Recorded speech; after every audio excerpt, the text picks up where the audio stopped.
marvelous and excellent work in this in the youth outreach. Our GBC has requested him to become a GDO for youth outreach in the United States of America. And Prabhuji has been coming since then to USA. He started off in ISKCON Chowpatty. Then later he was asked to move to ISKCON Pune to lead ISKCON Pune temple as a temple president. And the entire ISKCON Pune has been flourished, has been thriving by his mercy, by his by his potency, by his excellent amount of service. And then now he has become a co-GBC of ISKCON Hyderabad as well. And during his travels, US travels, he comes here at ISKCON Boston every year, and he stays with us at least a week. Earlier he used to stay longer, but now we got at least a week to 10 days. So let's take this opportunity and welcome from core of our heart to His Grace, Radheshyam Prabhu. Let's give a big round of applause.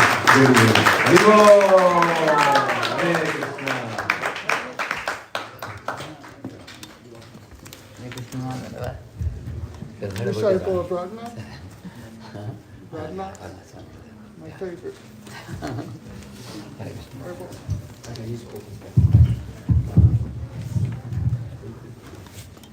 Hare Krishna.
Shri Prabhupada की जय, समावेश गौर भक्त वृंद की जय, कलियुग पावन हरिनाम संकीर्तन की जय।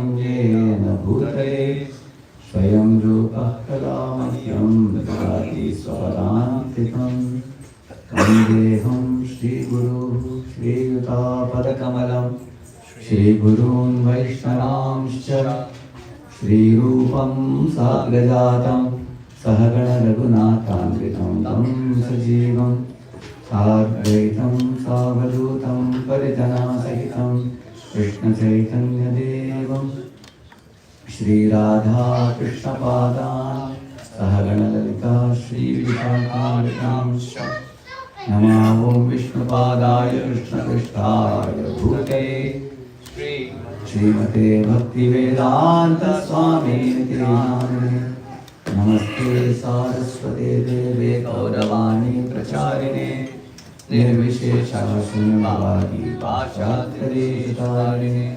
वाञ्छाकल्पतरुभ्यश्च कृपासिन्धुभ्य एव च पतितानां पावनेभ्यो वैष्णवेभ्यो नमो नमः। जय श्री कृष्ण चैतन्य प्रभु नित्यानंद श्री अद्वैत गदाधर श्रीवासादि गौरभक्तवृंद। हरे Krishna Krishna Krishna Hare Hare Hare Ram Ram Ram Hare Hare. Welcome all of you. Very happy to be at the lotus feet of this place, Balimadan Prabhu, who was very, very dear and intimate associate of Srila Prabhupada. And I got to hear from him in the ship also here during the festival. Devotees like him have given us sweat and blood in expanding Prabhupada's movement, and it's a good fortune that we have him with us here. And I am like an insignificant mosquito at his lotus feet. Prabhu, with your permission, I'll say a few words. Oh, please.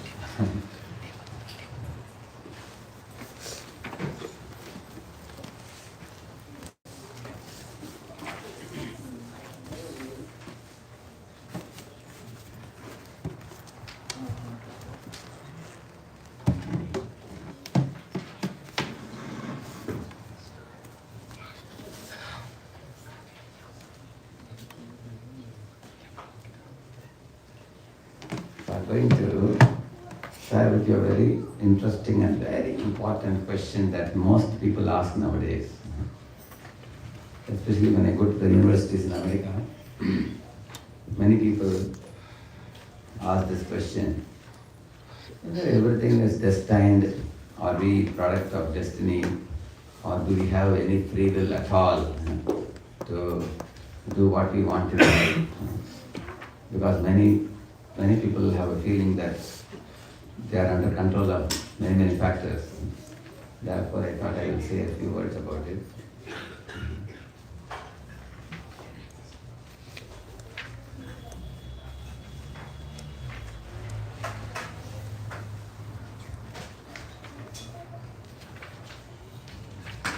So,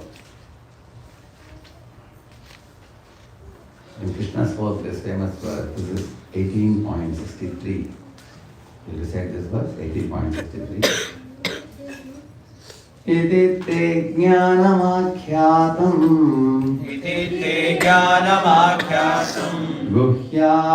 गुह्यतरं मया विमृश्यैतदशेषेण यथेच्छसि तथा कुरु। Translation purport by His Divine Grace, Sri Bhaktivedanta Swami Srila Prabhupada ki Jai. Thus I have explained to you knowledge, still more confidential. Deliberate knowledge fully and then do what you wish to do. Yadechasi tatha kuru, he says. That means Krishna tells Arjuna, you are not a puppet in the hands of destiny. You have the free will to choose now what you wish to do. That means you can carve your destiny. You are not a puppet of destiny, he says. Yadechasi tatha kuru. Purport. The Lord has already explained to Arjuna the knowledge of Brahmabhuta. One who is in the Brahmabhuta condition is joyful. He never laments, nor does he desire anything. This is due to confidential knowledge. Krishna also discloses knowledge of the super soul. This is also Brahman knowledge of Brahman, but it is superior. Here the words Yadechasi Tata Kuru, as you like, you may act, indicate that God does not interfere with the little independence of the living entity. In the Bhagavad Gita, Lord has explained in all respects how one can elevate his living condition. The best advice imparted to Arjuna is to surrender unto the super soul seated within his heart. By right discrimination, one should agree to act according to the order of the super soul. That will help one become situated constantly in Krishna consciousness, the highest perfectional stage of human life. Arjuna is being directly ordered by the personality of Godhead to fight. Surrender to the Supreme Personality of Godhead is the best interest of the living entities. It is not for the interest of the Supreme. It is not for the interest of the Supreme. Before surrendering, one is free to deliberate on this subject as far as the intelligence goes. That is the best way to accept the instruction of the Supreme Personality of Godhead. Such instruction comes also through the spiritual master, the bona fide representative of Krishna. So, I noticed the three very important things in this purport. One is the living entity has free will to choose what the jiva, like all of us, want to do. We have the free will. That's the first thing. Second thing is, using that free will, if we align with the Supreme Lord, we stand to gain. Like Srila Prabhupada gave an example that once a millionaire's son, somehow or other he had a tussle with the father and he was roaming in the street. He had tattered clothes, he didn't get place to stay, he didn't have food. So Prabhupada says, what should this boy do? All that he needs to do is very simple. Return back to his father, just stay cooperatively with his father, and he can be very happy. He can get everything that he needs. Unnecessarily, he has turned away and he is suffering. In the same manner, the first point is we have free will. Second point is if we align our free will with the Lord's will, that is to our advantage. What will the Lord get by my surrendering unto Him? People ask this question. Why Krishna says, surrender to me, always be aligned with me. Why He says? If you add 1 glass of water to Ganga, is Ganga going to be benefited? Or if you take 1 glass of water away from Ganga, is Ganga going to lose anything? Ganga has so much water. Similarly, Lord is owner of millions of universes and He is being served by millions of Lakshmis also. So what is going to happen to the Lord by our agreeing to serve Him? By our agreeing to serve Him, we stand together. The example is given. Like for example, if a doctor is giving you medicine and you don't go to the doctor and you don't eat the bitter medicine, there may be many other patients who will go to doctor. But by our refusing to take the medicine, we only suffer. So that's the point Prabhupada is saying here in the purport. That's the second point. And the Lord doesn't interfere with the free will of the living entity. That's a very important point. Lord is called Almighty, isn't it? We also should know He is all merciful. He is not only Almighty, He is also all merciful. How do we know that? For that, we can look at the world around us. Is this world looking like a concentration camp or is it looking like a jail? You know what is a concentration camp? What was made by Hitler? Gassing chambers where one is suffocated to death and there is no scope of living, there is no scope of any improvement. One is just gassed to death. That is concentration camp. Whereas jail is a place where if you get sick, they'll give you a doctor. If you are hungry, they'll give you food. And after a certain term, you are allowed to come out. That is called as a jail. So how many of you think this world looks like a jail? Okay. How many of you think this world looks like a concentration camp? 1, to only one hand up. Let us hear from our gentleman. Yeah, you would like to say loudly? What makes you think this world is like a concentration camp? Yeah. I think because we are forced to do many things that we don't want to do. So, Like for example? I don't have any specific example, but from daily experience, many activities from education, job, all the things. So he is saying, in this world we are forced to do many things although we don't want to do. Therefore it is a concentration camp, he says. So you have a choice what you want to choose to do.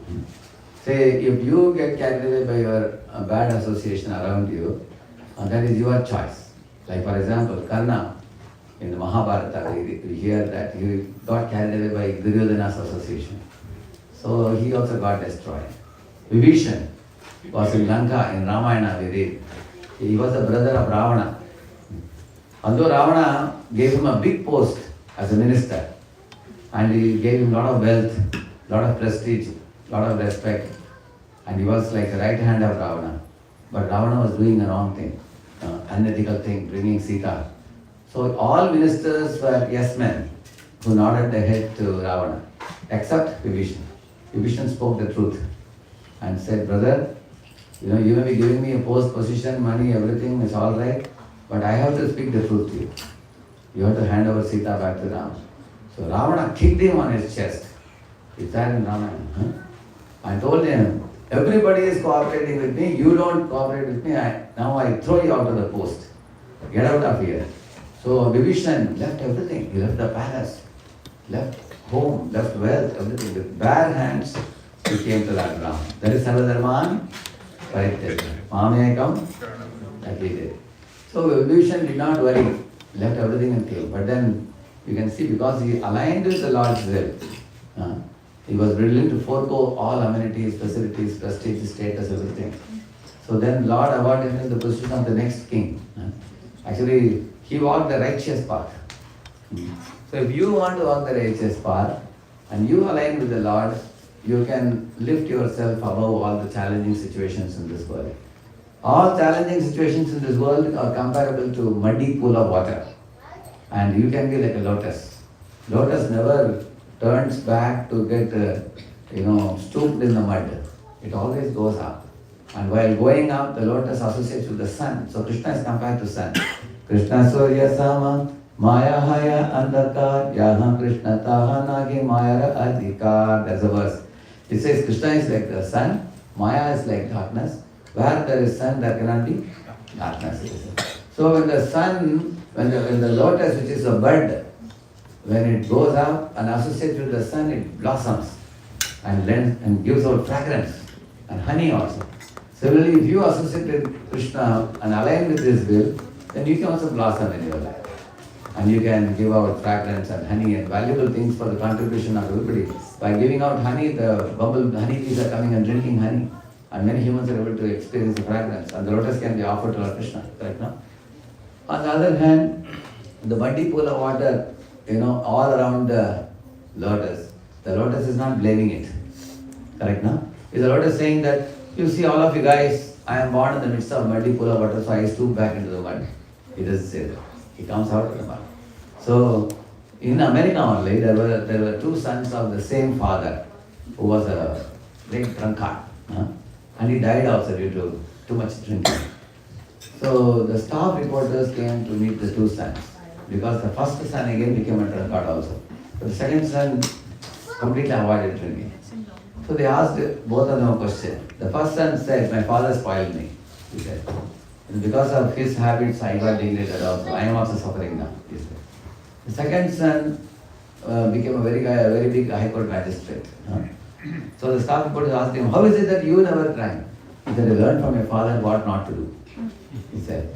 So they both had a choice. One learned from the father and got spoiled. He didn't learn a good lesson. In this way, in the scriptures also, there are some characters which are teaching us what not to do. Some are teaching us what to do. Right now. So you have the choice daily when you rise in the morning. To the degree we are able to align with Lord's will, to that degree our free will increases. Let me give an example. A farmer brought a cow, and he had about 1 meter radius rope, and he tied the cow. So the cow had the free will to roam around that much radius in which she could eat the grass. Correct, no? And the farmer was watching from a distance, how does the cow behave? So when small children went and touched the cow was very mild nature. So then in a couple of days he increased it to 2 meters radius. After a week, he released the rope and let the cow wander within the compound of his house. He felt very mild cow, no problem. Even children come near, it won't do any harm. Later he even let the cow go and wander out in the pastures and come back in the evening. There are cows in villages in India. You leave them in the morning, they come back in the evening. On their own they will graze and come back. So the cow's free will became more and more increased by the good behavior of the cow. On the other hand, he brought another cow. He gave 2 meters radius rope. And anybody goes near the cow, whether it will do with the horn, the 2 big horns. And the farmer was worried. If anybody gets hurt by those 2 big horns, then what did he do? Reduce the radius. So by ill behavior, fate is increased. By ideal behavior aligned with the Lord, free will is increased. You understand the point? Like there was a father who had a small boy going to school. Every day he would give him $5 as a pocket, money. And the father said, "My dear son, I have $5 billion worth estates and industries. And I am going to write off $5 billion worth industries in your name because you are my only son." And he was a small boy. And the boy said, "Thank you, father, I am grateful to you." So every day he was going to school. When he grew up, the boy started smoking. So one day the father came to know the boy is using the money for smoking. He stopped at $5 pocket money. And the son became very angry. In the weekend, when the son returned home, father called him to sit on the lap. "You wouldn't come." He just looked at the father sharply and said, "Father, you are a cheater," he said. Father asked, "Why do you call me a cheater?" He said, "You are not even giving me $5 now. How will you write $5 billion in my name? It's all eyewash," he said. Then the father said, "My dear son, understand my point. If you use this $5 for smoking, you will die before me. Then how can I write the $5 billion in your name? Therefore I am cutting $5 now, so that you will live long and I can write it in your name." So in this way you will see, when we misuse our free will, then restrictions are increased. When the free will is utilized in alignment with the Lord, then Lord gives a lot of free will. Say for example Narada Muni. Narada Muni, he was, the first birth of Narada, he was a Gandharva. Gandharva, you all know? Gandharva is actually like one type of demigod. He was very handsome, he had curly locks of hair, and very sweet singer also. So he was always surrounded by apsaras, 3-4 of them. Wherever he went around, he was like a playboy, moving around here and there. And one of the days, he happened to go to one gathering like this, where the Devatas had a meeting, demigods, and after the meeting, they were seriously singing the names of Supreme Lord. And he went behind and he sang something else. Imagine if you are singing Hare Krishna, somebody sings a cinema song. Like that he was singing something else. So one demigod became angry and turned around and said, "You are spoiling this auspicious place. I curse you to become a son of a maidservant." Like that he was cursed. Then he glided down the space and came down to the earth. And he was born as a simple child in a rustic village. He became child of one servant maid. But next to the servant maid's hut, there was a Gurukul. In that Gurukul, some Bhaktivedanta Vaishnavas came and stayed during the rainy season, 4 months. During the time, this lady went to serve them, So the boy also went to serve. When she bowed down, he also bowed down. So mother told the boy, "Go and take the prasadam plate and give, bring it back, wash it." And then he associated with them, heard from them, Krishna Katha, everything. The boy made a great advancement. After 4 months when they were leaving, they gave him mantra, they gave him guidance and everything. So later on, when his mother passed away, he went to all the holy places. He heard the holy Sthala Puranas, histories of holy places. He took dip in all the holy rivers, always chanting the holy name. At the end of that life, Lord Vishnu came and gave him a veena and told him, my dear boy, now you have become Narada now. The next life you became Narada. And now you can travel anywhere in the world. You are free to travel to heavenly planets or even Vaikuntha also. Devadattam himam veenam swara brahma vibhushitam murtayitva harikatam gayamanas Narada himself says that this is a veena I am carrying which Lord Vishnu gifted me, and I play this Sarigama Padanisa and this, and I sing the Lord's glories, and I travel to any place I wish, and I have no restriction. I travel in my spiritual body everywhere, he said. So the kind of freedom Lord Vishnu has given Narada, there is no restriction for him to go anywhere. He can go anywhere and everywhere, and he made a lot of devotees. He made Dhruva into devotee, Prahlad into devotee, Prasenna into devotee, Mrigari into devotee, Valmiki, so many of them, like that. So, think about it. This boy, this Gandharva, by bad association, he fell down to become a servant maid's son. But by good association, he went on to become a pure devotee. When he was Gandharva, he was naturally very popular, very handsome, very good in singing. So he had so many opulences, beauty opulence, fame opulence, He was very much adored and everything. From that position, he fell to Dasikata. That means it's fate. The fate brought him down because of misuse of free will. And the right use of free will not only liberated him, it gave him absolute freedom and Lord's association also. So this is one lesson we all can learn in our lives, that right use of free will liberates us. Misuse of free will binds us. So it is true that we all have some weakness in our heart which impels us to do some wrong thing by misalignment with the Lord, and then we create a ghastly future for ourselves. It's understandable. But we have to convert weakness into victory. We should not go from weakness to wickedness. Now let me give one example for each of this, weakness to wickedness. You all know Ajamila, when he went to forest, he saw one dirty sight in the forest. Of a low-class man and woman embracing, kissing, he saw that sight. At that time, he hid himself behind a tree and repeatedly watching it. And in his mind, the seeds of lust, they got germinated, and then started growing in his mind. So it started becoming a craving to enjoy that woman whom he saw in the forest. Later on, when he came home, he drove away his wife and drove away his parents and brought that low-class woman to his house, and what all he did, he got 10 children in a room. He became, so earlier he went to forest to pluck flowers. He was very innocent. But he was weak-minded. But he made the weakness turn into wickedness. He became wicked later, subsequently. On the other hand, Dhruva was also weak-minded. His stepmother chastised Dhruva. At that time he cried tears, his body was trembling. He went to his mother and became very weak-minded. Became very envious of his stepmother. But then his mother guided him to go to Narada and go to meet Lord Vishnu. And then he emerged victorious.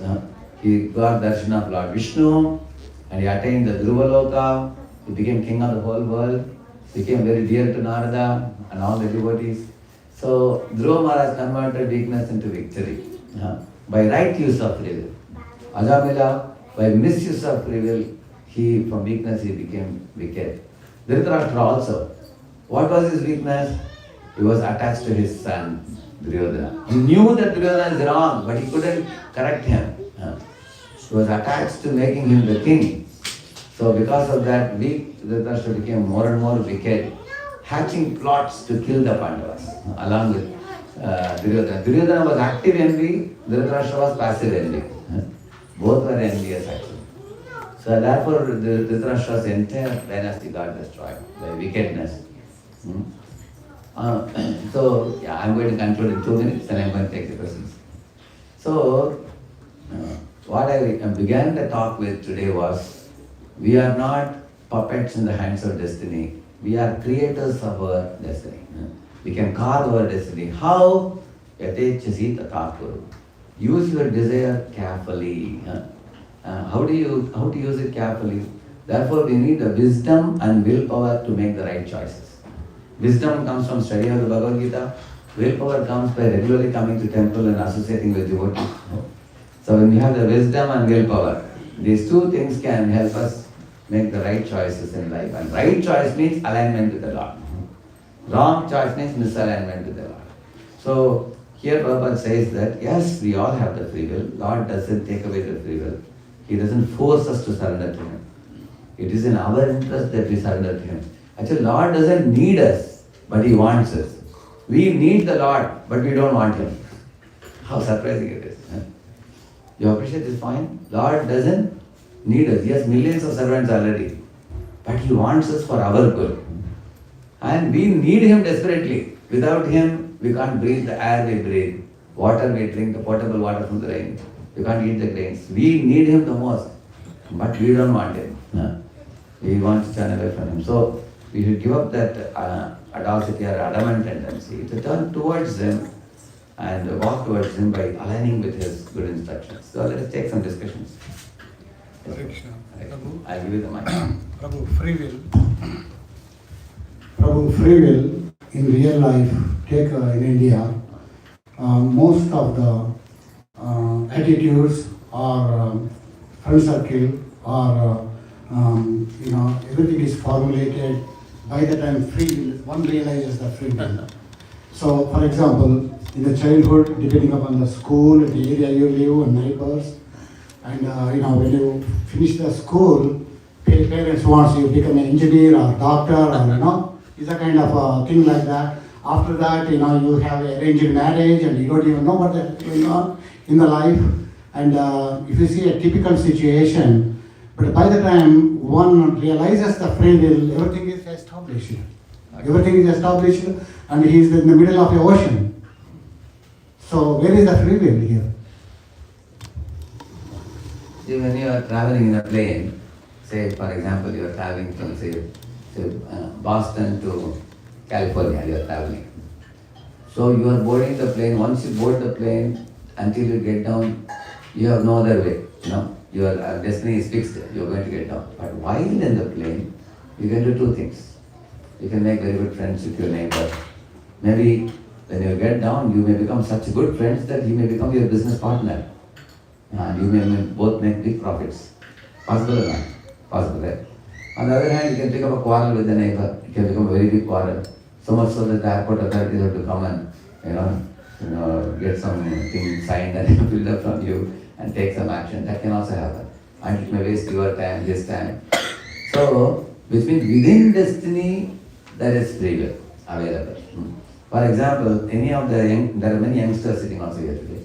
So when they go to the school or college, I ask them, can you identify at least 10-20% of pious people in your school or college? Everybody agrees, yes. At any given time in this universe, 10-20% people are always there.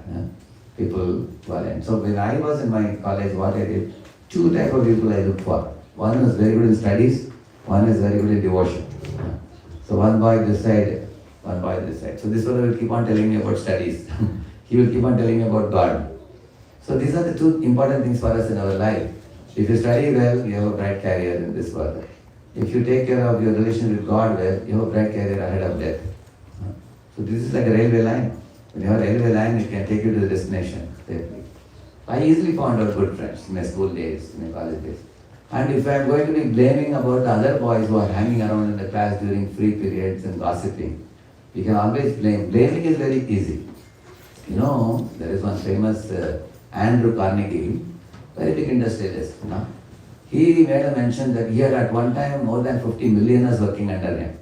So the staff reporters asked him a question. Sir, generally millionaires don't like to work under anybody. How is it that so many millionaires are working under you? So he said an interesting answer. He said, see, when you go for getting gold, you have to dig tons of dirt to get ounces of gold. But I don't bother about the dirt I dig. I only pay my attention to the gold, he said. Similarly, if my attention is on what is in my interest, then I will be able to identify good associations. Say I go to your garden to pluck some roses. Definitely there are thorny bushes. So do I want to blame the thorny bushes or should I appreciate the fragrant roses? The choice is mine because both are in the same place, isn't it? So one who is careful will pluck the roses and come without getting hurt. And one who is careless will get torn here and there, bleeding and say the garden is useless garden full of thorny bushes, isn't it? So that's why I told you the free will is always with us. Whether we want to misuse it or we want to rightly use it. And your ability to make the right use will be enhanced by two things. Regular daily 1 page of study of Bhagavad Gita and keeping good friendships. And good friendships may not be available in abundance, but they are available in some proportion, surely, everywhere we go. Prahlad, what was his good association? Except Narada. And Narada also, he never saw with eyes. He was in his mother's womb. He only heard from him. And then without any good association around, he could go on and on and on, not only living and surviving, but he preached and made all his friends into devotees. Let's hear from Prabhu. Prabhu would like to add something? Does it make sense what I am saying? See, Bhishma, Prahalad, Vibhishan, these fellows had no good association. So how could they survive? As a secret which I will reveal to you. What's the secret? If you take milk in a vessel and go on adding water, it will become diluted. But if you make the milk into curd and then make a butter out of it, and then in that butter you add water, the butter will never mix. Similarly, the chanting of Hare Krishna makes our heart go from the state of milk to state of butter. Hare Krishna, Krishna Krishna, Hare Hare, Hare Ram, Ram Ram, Hare Hare. So the chanting of the holy name and hearing of the holy fame, Srimad Bhagavatam, Bhagavad Gita, and the morning program, Aartis. When we do these things with great attentiveness, that actually makes us withdraw from the external world and feel more and more dependence on the Lord. When we depend on the Lord, take shelter of the Lord, then our mind becomes like butter. Then even when we go in the outside world, we will not be affected. But you want to ask a question? You can give the mic to Mother.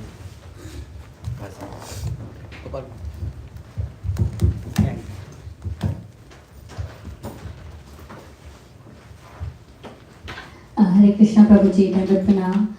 Prabhuji, it's something similar to what the Prabhuji mentioned here, but in relation to the three modes. You know how we say that the three modes are really, they have us in our grip. And so if they affect even our thinking, then it comes back to what you were telling him about making choices. So if we are so much in their grip, I understand that only Krishna can get us out. But even to realize that for many people, they don't know that, right? So then is there a free will if we are always under the spell of the three modes?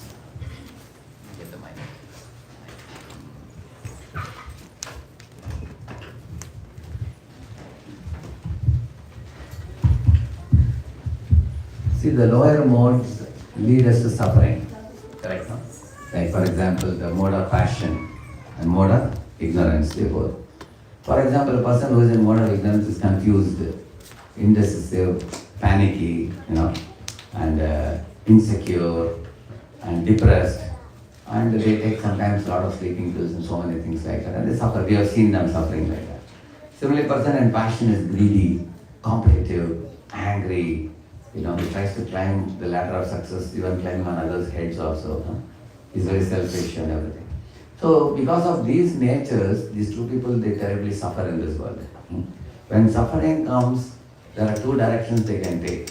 One is the atheistic direction. Another one is running to the temple. It depends on those who have done some piety.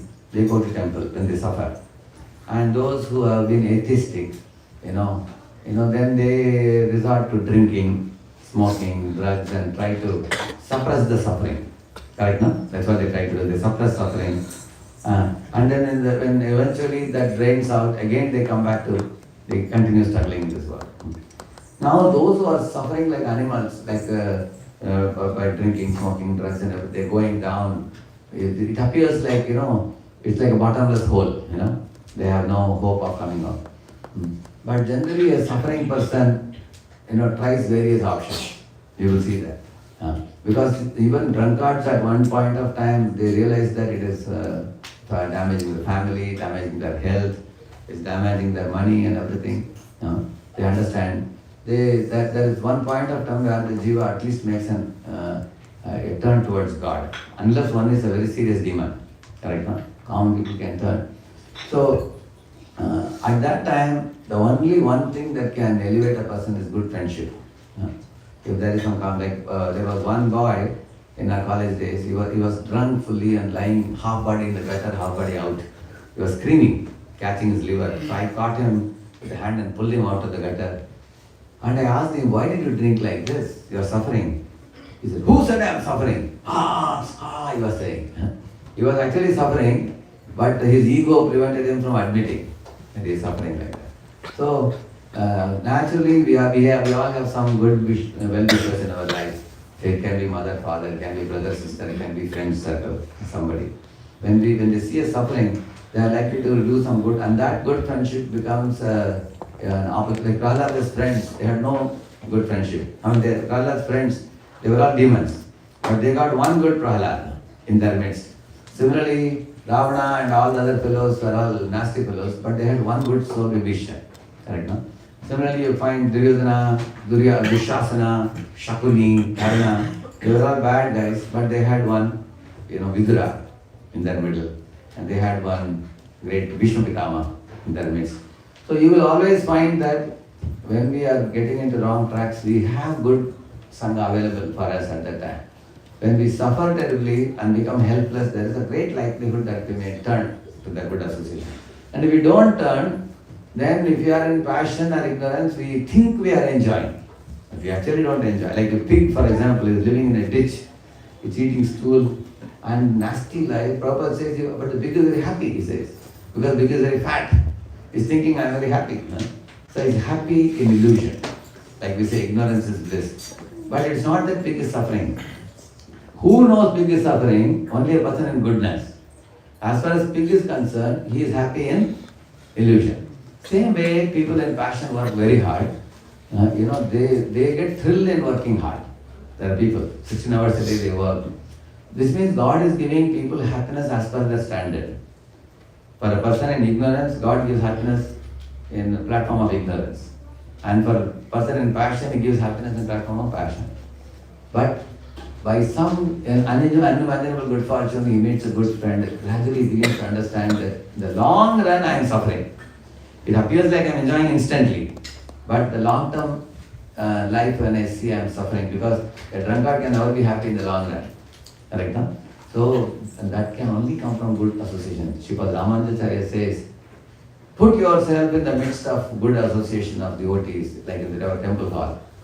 Throw yourself into the association of devotees. Then disciples asked him, and after that what we should do? He said, after that you don't worry what to do. They will take care of you. You just come to the temple, then you will attend the aratis, you will meet the devotees, you will take prasad, you will hear some kirtan, they will give you a book. Many good things will happen to you. So this is one thing the Shastra says. But if somebody is adamantly going away from association, then Lord gives him apohanam. Apohanam means forgetfulness. Lord says that in the 15th chapter, 15th verse. Try to picturize, there's a ship, which is, the captain, steering the ship is Srila Prabhupada. And there is a flag which says ISKCON. And the ship is filled with devotees, all chanting and dancing. And some devotees are throwing rope to pull the drowning souls into the ship. And many souls are also catching the rope and they are coming. Some people are throwing the ropes of the books, some are throwing ropes of prasadam, some are throwing ropes of, kirtan, this mela and everything. So they are pulling one by one and taking it. But there are some guys who are aware of the ship, but they are swimming away from the ship. And you may jump into the water, swim behind them, catch their collar and say, hey, ship is not there, ship is here. And they may say, I know it is here, I don't want to come. What will you do? You can only take a horse to drink water, but you cannot make it drink. So, Lord definitely makes effort to give such opportunities to every jiva. Like we were doing Harinam yesterday. Many of the Americans were clapping hands, They were dancing also because many of them. So which goes to show that there are living beings who are actually willing to use their free will to appreciate. Even if somebody claps hands, the devotional service has begun. immediately. So devotees of the Lord are everywhere. They are giving opportunity for everybody. And those who even make a small alignment in the beginning, because Rome was not built in a day. Everything begins small. Like somebody was smoking daily. Instead of smoking every day, smoke once in 2 days. And then he'll smoke once in a week. They'll smoke once in a fortnight or something. Then eventually he'll give up. Somebody is quarreling with his wife every day. Okay, don't quarrel every day. Quarrel every other day. You can say like that. Prabhu, if I could follow up question, could follow up the question. So now the free will, is it connected to prarabdha, karma? Because a person who is born in a religious family, they meditate every day morning, and automatically the kid started chanting and developing a habit of Krishna or whatever, Rama or whatever, a spirituality he develops naturally because his surroundings are with that situation. But another family, Not born in a similar family. not born in a similar family, let's say a foreigner, taken in India, a foreigner. So that kind of situation, they go to a school in a village, and he doesn't have this kind of opportunity of that environment. So is this related to connection to prarabdha? See, for example, all of you think for a moment, the face that you have, did you design it? Or God gave you? God gave you the design. And the skin color God gave you. Correct? No? And similarly, the mother, father you have given by God. You didn't choose. These are called prarabdha. It's according to destiny. Born in a certain type of family. But even Prabhupada had 5 sons. They were pious. But they didn't emulate Prabhupada totally. Although Prabhupada was a pure devotee. Many others in the world are following Prabhupada. That means being born in such a family doesn't assure you that you will follow. Even Gandhi's kids too. And this case also, correct? No? Yeah. So Prahlad was not born in a devotee family, but he became a pure devotee. So your free will takes upper role, more greater role than such kinds of arranged things around you. No? Thank you all very much for your patience here. It's 7:30 now. I was told to conclude by 7:30. Thank you. Shri Prabhupada ki. I have one last point to make. If any of you here is interested in university preaching, you want to do university outreach, or you want to take active part in book distribution, I'm here for another 10 minutes. I can be here. We are making a team of book distributors and those who are doing youth outreach. I especially come for this. I'm going to 15 places in America. In many of the temples, I have formed groups of 20 to 30 congregation couples. Here also I am looking for. If any of you is interested, the Radha Prabhu, he lives in this temple only. He's from Pune. Now he and Manmohan Shah Prabhu, 2 brahmacharis have come from Pune to settle in Boston temple. They are staying here. So if you give your names, we will make a team along with Varmala Pandit Prabhu, and you will get regular invitations and you will get opportunity. We will put a table, you can come and join us in some place at whatever frequency is suitable to you. Maybe once a month or twice a month. Similarly, if you want to do youth outreach, there is Mukundilla Prabhu and his good work they are doing in MIT now, and there are a lot of students coming. We are looking for. We will bring students for you, and you have to just give class and just mentor them and take them ahead. If any of you is eager for this, just kindly give name to me or I go to Prabhu. You are welcome. In other temples, I have made a team. Here also we would like to make. We have just started it now. Okay. Thank you very much. Hare Krishna. Hare Krishna. Hare Krishna. Shri Prabhupada ki.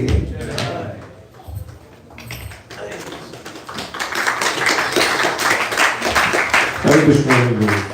Thank you. Thank you for joining us today here at ISKCON Boston for this special evening class. We had 2 great personalities, His Grace.